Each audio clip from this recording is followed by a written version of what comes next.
My aunt orchestrated a cruel deception, maneuvering my fiancé, Ron, into a relationship with her daughter, Lucia. Their schadenfreude is now drowned in tears because I withdrew the trust fund, revealing Ron's true gold-digging nature. At 28, I had been engaged to 27-year-old Ron for a year, following a 4-year relationship that blossomed after college. We weren't particularly close during our college years, but our connection deepened afterward. Last year's engagement was celebrated with a small gathering of close friends and family, my aunt included. After the engagement, my aunt's behavior took a bizarre turn. She became fixated on Ron, showering him with compliments about his attractiveness and presumed wealth. This was entirely out of character. She had never shown me such warmth. Her daughter, Lucia, is a 24-year-old beauty with limited intellect. My aunt has a history of comparing us, always to my detriment. She even went so far as to compare Lucia's 8th grade report card to my 12th grade achievements, absurdly declaring Lucia the superior one. The irony is, Lucia barely graduated high school. Ron and I were planning an October wedding. My summer program in the UK required my departure in June. Everything seemed fine before I left. We maintained daily contact, navigating the time difference. However, a mere 2 weeks into the program, a noticeable distance grew between us. Ron vaguely attributed it to work stress, offering no concrete explanation. I initially dismissed it, confident in the solidity of our relationship. But a week before my return, he ceased all communication. Pride stifled my urge to pursue him. I naively believed he would eventually come around. He didn't. Time passed, and my aunt appeared at my doorstep, wielding a wedding invitation. Ron was marrying Lucia. In this digital age, she chose to deliver a printed invitation, clearly wanting to witness my devastation firsthand. I was utterly bewildered, struggling to comprehend how he could fall for my cousin, who struggles to afford basic necessities. My aunt readily provided a fabricated explanation, blaming the distance and suggesting Ron was simply captivated by Lucia's beauty. She spun a tale of Ron seeking comfort in Lucia's company, conveniently omitting her daughter's active pursuit of him. She even absolved Ron of responsibility, suggesting his infatuation with Lucia was inevitable. I sat in stunned silence, enduring her saccharine-laced venom. She then proceeded to embellish her narrative with a fictional account of Ron's heartfelt confession to Lucia, twisting the knife deeper. She attempted to embrace me, but I recoiled. Regaining my composure, I asked her to leave. She cautioned me against contacting Ron, informing me that she had already blocked me on his behalf, proudly referring to him as her son-in-law. I responded with a dismissive expletive. As a final insult, she offered condescending advice about seeking out a divorced man, considering my age and perceived desirability. Enraged, I demanded her immediate departure. The sting of betrayal is profound, amplified by my aunt's manipulative actions. The knowledge that future encounters will be tainted by her smug triumph adds another layer of pain. She has diligently crafted a false narrative, portraying me as stubborn and self-centered, blaming the summer program and even inventing a fictitious affair on my part. My limited interaction with extended family made it easier for her lies to take root. While intellectually I understand that I'm better off without him, the emotional wound is deep.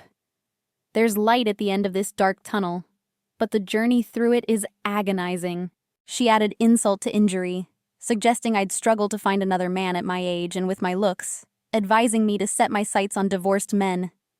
I finally snapped, screaming at her to leave. I instantly regretted my outburst, hating that I'd shown vulnerability and given her a moment of satisfaction. But we all have moments of weakness when maintaining composure is impossible. This news was far more painful than a simple breakup. Had he cheated with anyone else, it would have been easier to sever ties and move on. But now, with my aunt involved, I'm bracing for constant reminders of their supposed happiness. Everyone knew about Ron and me. The grand engagement now feels like a cruel joke.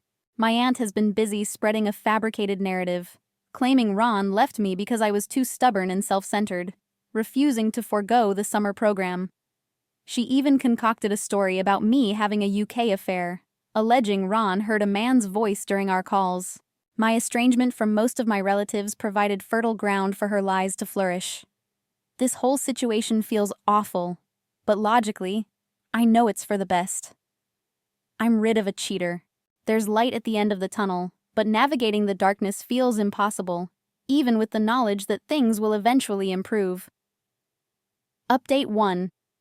Hi everyone, thanks for the support on my original post. I've been meaning to update for a while, figuring I'd do so when I finally felt indifferent towards my ex. That day has arrived, and there's a delightful twist to the story. The healing process was long and arduous. I've experienced breakups before, but this one was particularly brutal because he was my fiancé. My mom stayed with me for a week, providing much-needed support, but I felt utterly lost when she left. Every place held memories of Ron, making it impossible to stay in the city. I applied for jobs in the UK and landed a promising position in Leeds. A change of scenery can be incredibly therapeutic when struggling to move on from a difficult past. Of course, this is only feasible if your circumstances allow for such a drastic change. Relocating felt like a rebirth. I was surprised by how quickly I started healing. Things took an even better turn a few days ago. My mom called, asking if Ron was unemployed. He wasn't technically unemployed, but he had quit his job a year ago to pursue his passion for writing. Ironically, Ron always aspired to be a writer. He dabbled in it but struggled to make progress with a full-time job. To support him, we agreed that I would work full-time while he built his writing career, with the plan for me to eventually join him. He squandered that opportunity.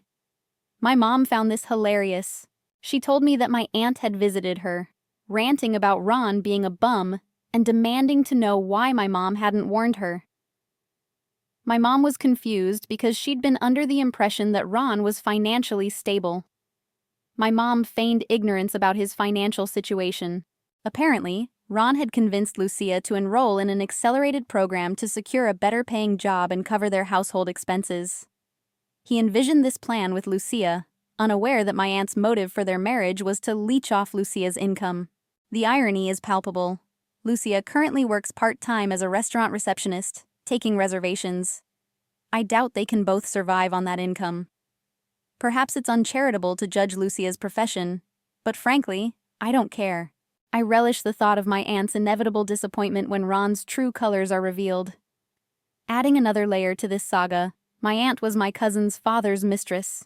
Upon his death, his legal wife evicted them, forcing them to live with my grandparents and rely on their pension, supplemented by occasional financial assistance from my dad and uncle. Lucia has always been averse to work, lacking both the motivation and the aptitude. She failed high school twice before dropping out. Even her receptionist job was secured through my uncle's connections. In today's job market, a high school diploma is often a prerequisite for such positions. While some might consider this poetic justice, the story doesn't end there. After my initial period of mourning, I took action. Ron and I had established a trust fund for our future business, to which I had full access and contributed monthly. Roughly 20% of the funds were his contributions. Upon discovering his betrayal, I liquidated the entire account. He remains blissfully unaware, still believing he'll eventually receive his share, having told Lucia that he'd contact me once my anger subsided. Delusional. Before anyone accuses me of being a scammer, let me clarify.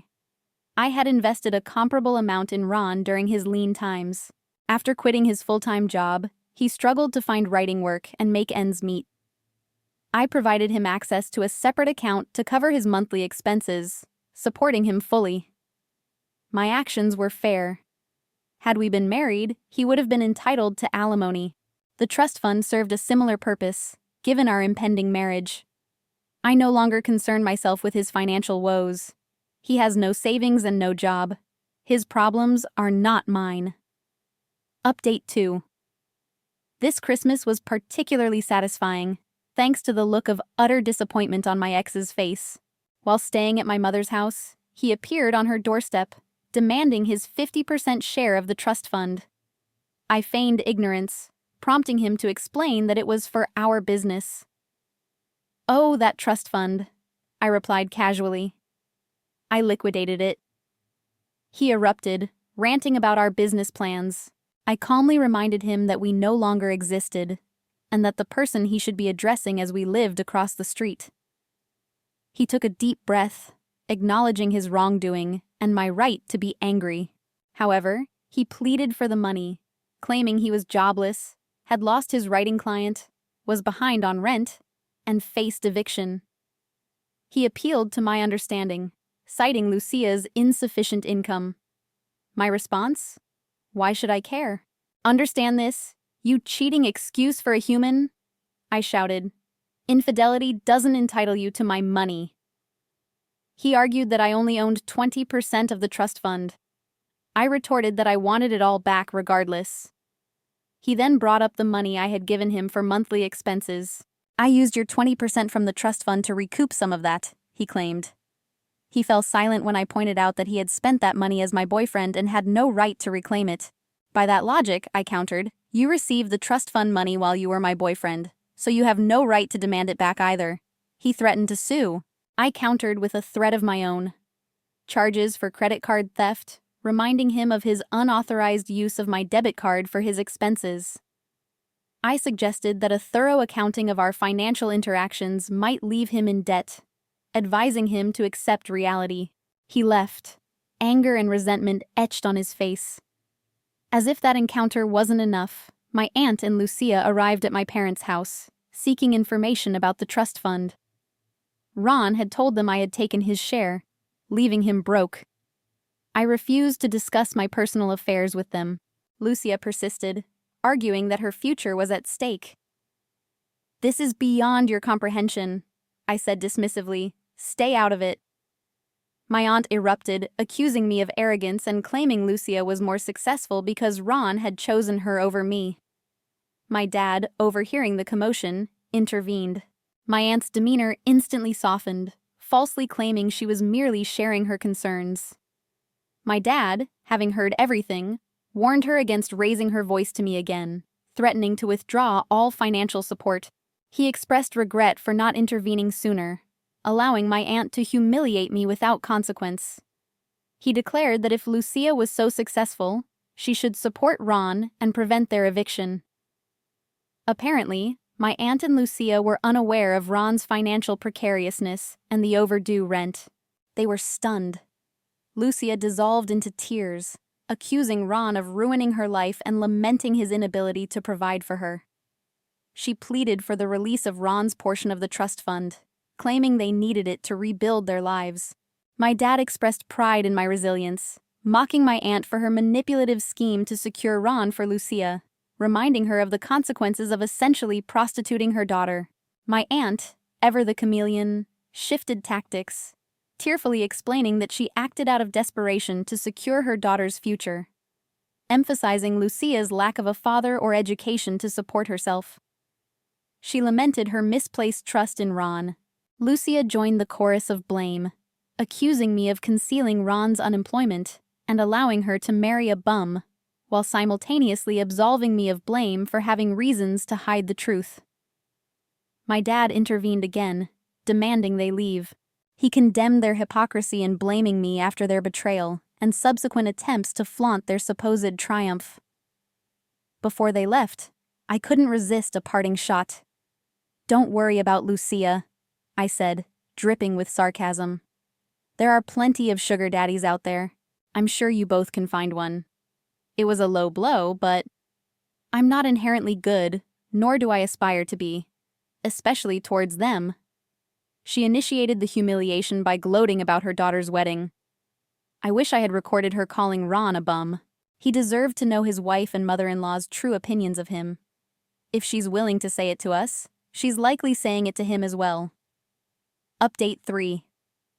Ron emailed me, confessing his utter failure. He borrowed money from a friend to cover the overdue rent, but defaulted again when a client delayed payment for his writing. The landlord issued an eviction notice. He appealed to my aunt for temporary housing, but my grandparents refused. Ron, unaware of the true ownership of the house, believed their lie that it belonged to my aunt, with my grandparents merely residing there. The entire family is a tangled web of deceit. Ron also revealed Lucia's lies about her education and job. She had inflated her position and salary, leading him to believe they could replicate our business plan. I'm astonished he didn't recognize her lack of intelligence during their courtship. Were their interactions even substantive, or merely superficial encounters? He expressed his intention to abandon his writing aspirations and seek employment in his previous field. I ignored his initial email. A few days later, another arrived, filled with apologies and regret for his betrayal. He acknowledged his life's downward spiral and admitted my aunt's manipulation. It seems beauty holds sway even over intelligent minds. Despite his remorse, I have no intention of forgiving or reconciling with him. A cheater is always a cheater. While my liquidation of the trust fund contributed to his misery, I feel no remorse. He made his choices and must now face the consequences. I responded to his email with a curt dismissal, blocking him permanently. I briefly considered warning him about my aunt's likely abandonment once she found a more lucrative opportunity for Lucia, but dismissed the thought. Why offer solace to the man who broke my heart by cheating with my cousin? His misery is merely entertainment for me now. My mom and I shared a good laugh over his predicament, reveling in the karmic justice of it all. Update 4. Life is good, significantly better than when I first shared my story. 2 years have passed, and the contrast between my life and theirs is stark. This is a lengthy update, but I'll endeavor to be concise while including relevant details. I'll begin with a personal update, as requested, then delve into the more interesting developments. I'm thriving in my leads position. I'm even dating someone new. As for Ron, he secured a job but remains deeply unhappy, constantly lamenting the loss of his dream job and blaming me, the witch, for his current predicament. While I could be offended, I find his misery immensely satisfying. Remember, I'm not a good person. He could have found temporary work, saved money, and pursued his writing later, or worked nights on his passion while maintaining a day job. His lack of commitment to his so-called dream is evident in his unwillingness to put in the effort. Now for the truly delightful news regarding my aunt and cousin. The most wonderful thing is that my grandparents finally evicted them. Tired of the constant drama and freeloading, they demanded my aunt and Lucia leave. Now, lacking any other options, they're renting a place together. Given their shared lack of marketable skills, I'd advise Lucia to swiftly seek a new benefactor. Beauty fades, and in her case, intelligence isn't exactly a growth area. Yes, I'm aware of my maliciousness, but consider it karmic retribution. This update wasn't as lengthy as anticipated, but I believe I've covered the most salient points.